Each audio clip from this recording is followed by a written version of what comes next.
우리가 읽는 말씀 이 요한복음 6장의 내용에서는 우리가 잘 아는 이 벳세다 광야에서 오병이어의 기적을 행하신 내용이 기록이 되고 그 기적에 대한 특별한 설명들이 길게 소개가 됩니다. 이것도 다른 복음서와 다른 요한복음의 특징입니다. 왜 예수님께서 광야 가운데 있는 그 많은 사람들에게 이것을 먹이셨느냐, 의도하신 목적이 무엇인가 하는 것을 밝히 설명을 통해서 잘 보여주는데, 예수님 자신이 하늘로부터 온 생명의 떡이다 라는 사실을 그들에게 깨우쳐 주기 위하여 그런 교훈들을 길게 베풀고 계심을 우리가 보게 됩니다.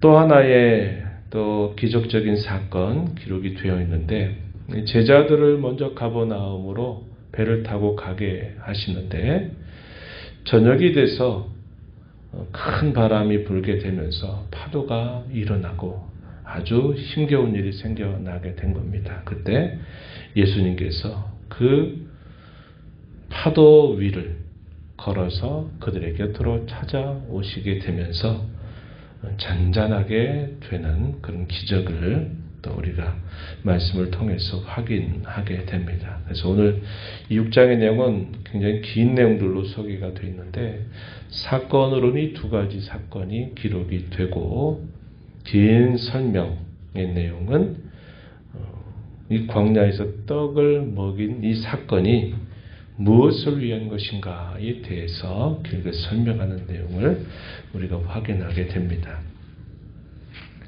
지난번 말씀을 드렸듯이 요한복음을 통해서 예수님의 공생애가 3년이다 이렇게 추정을 하게 되는데, 오늘 우리가 읽는 이 말씀의 내용에서도 또 한 번 6월절이 가까웠다라는 소개가 되죠. 4절 말씀을 가서 보시면, 마침 유대인의 명절인 6월절이 가까운지라, 두 번째 6월절입니다. 공생의 2년차라는 것을 우리에게 알려주는 표현이고요. 여기서 행하신 이 표적의 내용은 네 번째 표적으로 사도 요한이 소개하고 있는 내용입니다. 오늘 우리가 읽은 본문에서는 디베라의 갈릴리 바다 건너편 이렇게 되어 있고, 다른 복음서의 내용을 보게 되면 벳세다 광야로 잘 알려져 있는 그곳에서 일어난 기적을 소개해주고 있다는 겁니다. 본문 5절 말씀을 가서 보시면은, 큰 무리들이 예수님께로 찾아오게 됐을 때 예수님께서 빌립에게 말씀하시죠. 우리가 어디서 떡을 사서 이 사람들을 먹이겠느냐 이렇게 물으셨어요. 예수님 어떻게 대답할지를 다 알고 계셨다 이렇게 말합니다. 빌립은 대답합니다. 예수님, 여기 있는 이 많은 사람들이 이 배고픔을 좀 면하려고 먹을 정도만 하여도 200데나리온의 떡이 필요합니다. 이렇게 말했습니다.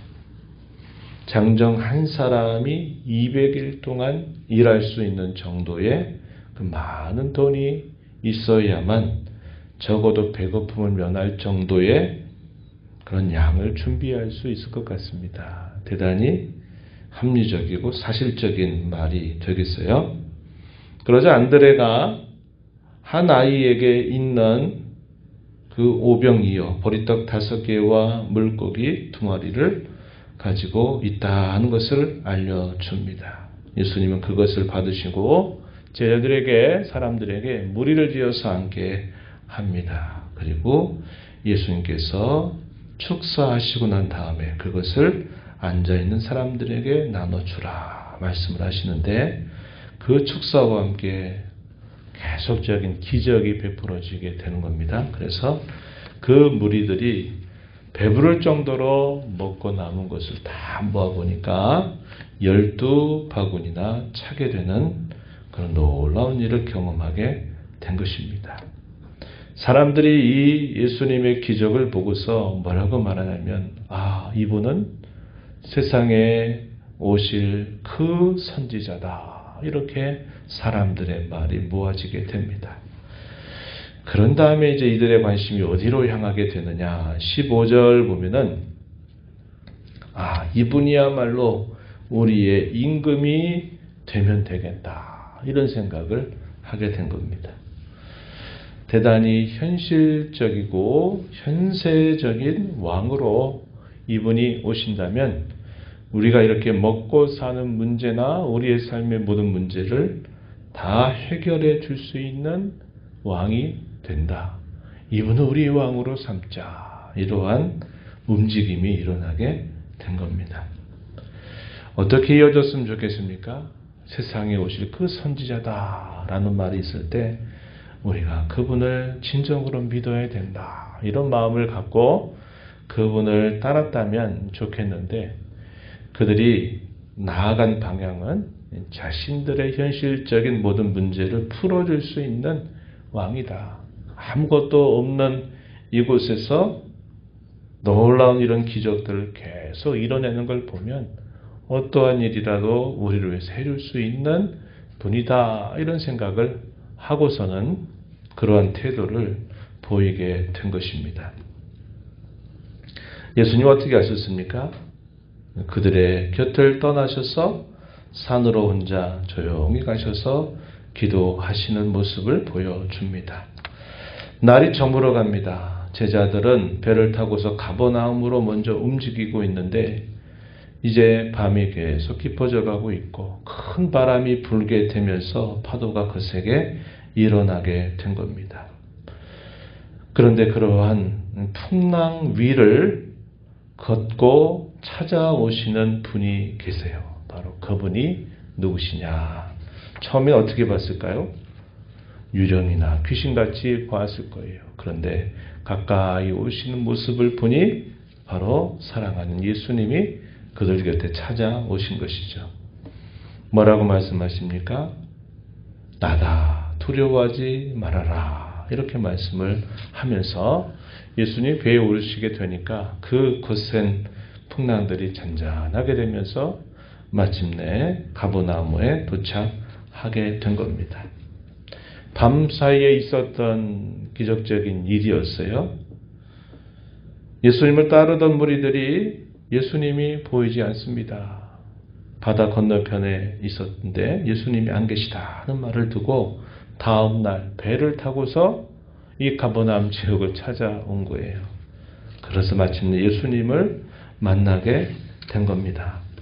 언제 여기 오셨습니까? 라고 묻자 너희가 이렇게 나를 열심히 찾아오는 그 이유는 표적을 본 까닭이 아니라 먹고 배부른 까닭이 아니냐. 그들의 속마음을 이렇게 드러내시게 되죠.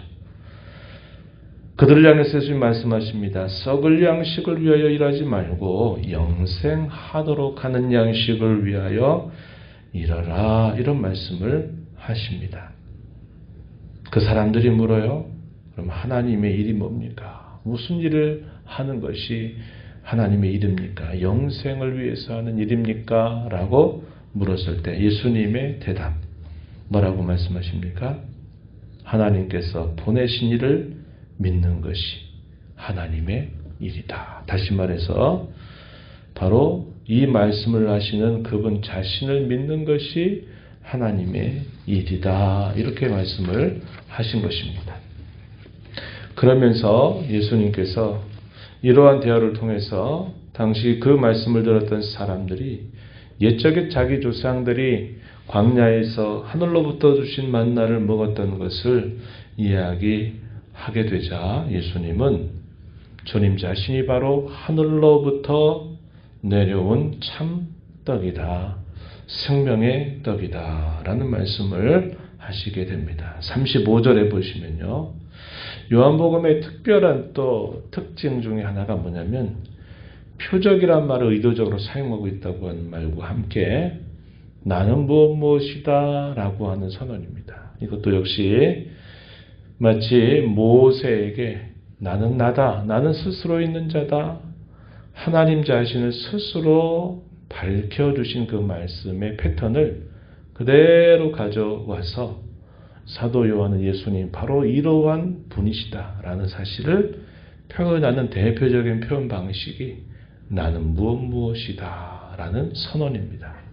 첫 번째 선언이 바로 35절에 표현되어 있는 말씀이에요. 나는 생명의 떡이다. 내게 오는 자는 결코 줄이지 않을 것이고 나를 믿는 자는 영원히 목마르지 아니할 것이다 라고 말씀을 하시면서 예수님 광야에서 그 많은 사람들에게 떡을 먹이셔서 그들에게 생명을 준 것은 그 옛날 자기의 조상들이 광야 가운데 먹을 것을 구할 수 없는 그런 상황 속에서 하늘로부터 기적적으로 날마다 내려주시는 그 만나를 먹었던 사건을 떠올리고 그 사건을 통해 주님이 진정으로 보여주시고자 하시는 것은 주님 자신이 생명을 주는 떡으로 이 땅에 오셨다 하는 사실을 그들에게 알게 하고 믿게 하는데 그 분명한 뜻이 있음을 우리가 알게 됩니다.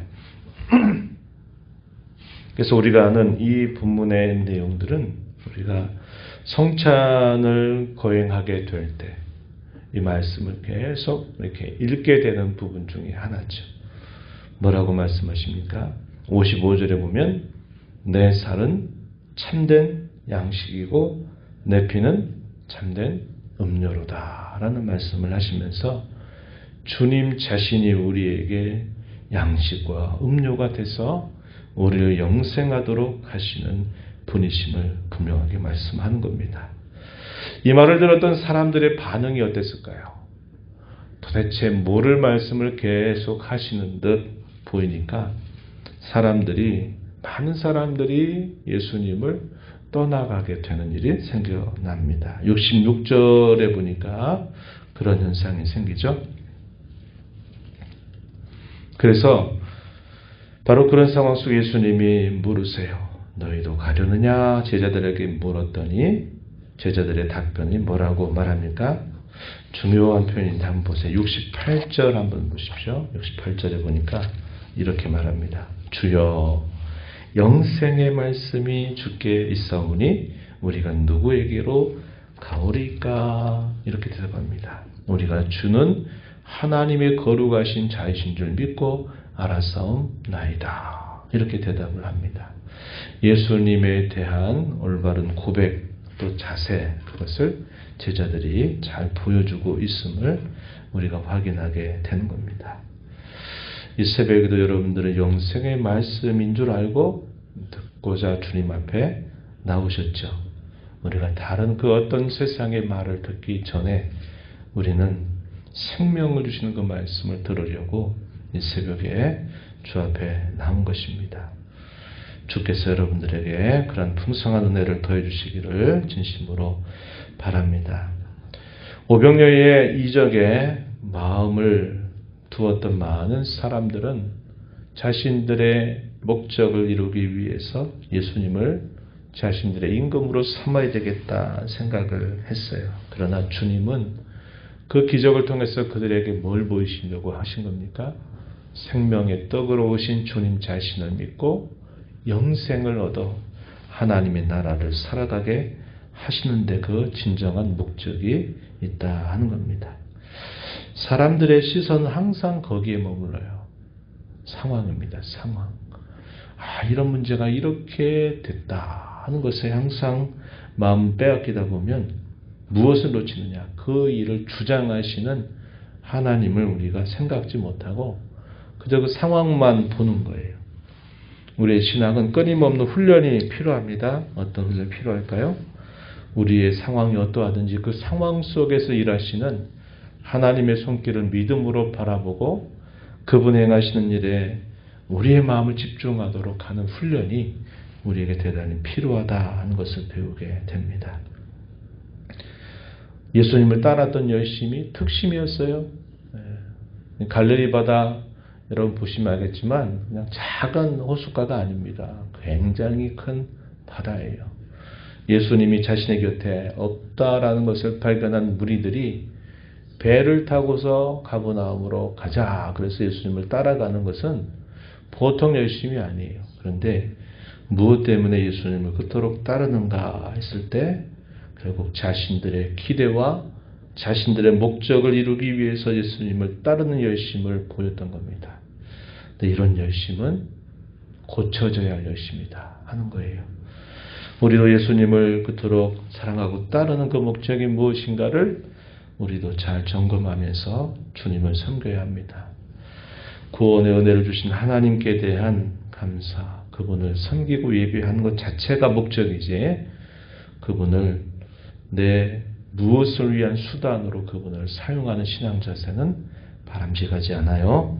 이러한 신앙을 잘 점검해서 남은 생애 동안 주님을 진심으로 사랑하고 섬겨 살아가는 저와 여러분 되기를 축복합니다. 하나님 아버지 감사합니다. 비가 많이 내리는 밤이고 또 거센 바람이 많이 불었던 밤이어도 또 하나님 저희들을 불쌍히 여겨주셔서 또 이 새벽을 잘 맞게 하시고 이 새벽을 깨어 주 앞에 저희들의 걸음을 인도해 주셨음을 감사합니다. 생명의 말씀을 들으려고 영생의 말씀을 들으려고 이 새벽에도 주 앞에 나온 모든 심령들에게 하나님의 말씀의 은혜의 충만함을 늘 허락하여 주옵시고 주의 말씀이 우리의 길에 빛이 되고 우리의 발의 등이 되는 귀한 은혜를 베풀어 주셔서 이 하루 동안에도 주의 인도하심을 따라 살아가는 저희 모두가 되게 해 주옵소서. 수많은 사람들이 예수님을 따르는 열심을 보였습니다. 그런데 그 따르는 열심의 목적에는 자신들의 현실적인 문제, 자신들의 모든 어려움을 극복해 줄 수 있는 분이라고 믿고 따랐다는 것을 우리가 보게 됩니다. 주님 자신이 영생을 주신 분으로 오신 그것을 믿고 따르고 섬기는 것을 무엇보다도 중요하게 여기며 오늘도 우리 주님을 진정 사랑하고 섬겨 살아가는 것을 보람과 기쁨으로 여기며 살아가는 저희 모두가 되게 해 주옵소서. 은혜의 보좌 앞에 나와 아버지 은혜를 구하는 모든 심령들의 간구를 귀 기울여 주시고 응답하시기를 바라며 예수님 이름으로 기도하옵나이다. 아멘.